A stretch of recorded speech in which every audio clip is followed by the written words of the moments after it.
Welcome to our latest episode of our series on appliance incredible devices that we have been studying in recent days.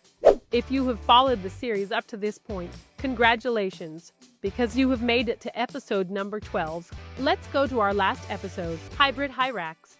Are you familiar with this treatment? Today is our last appliance, and I decided on the Hybrid Hyrax, which is the latest innovation in Interceptive Orthodontics. The Hybrid Hyrax, if you are not familiar with it yet, is an appliance that features an expander and includes dental anchorage, in addition to skeletal anchorage. We have the anchorage that is supported by two mini screws. These mini screws are placed just behind the third palatal rugae. They are placed in this position because, in some way, dental anchorage alone would not be sufficient. We use the Hybrid Hyrax in 3 different situations. Sometimes, when we don't have anchorage, meaning the teeth are about to exfoliate, or also when we want to use the protocol, which is a specific protocol for the treatment of class 3, when the patient is already over 10 years old, or thirdly, when the patient is a young adolescent, already has partial ossification of the suture, and is around 13 or 14 years old, and I don't want to risk too much dental expansion. So to enhance the skeletal effect,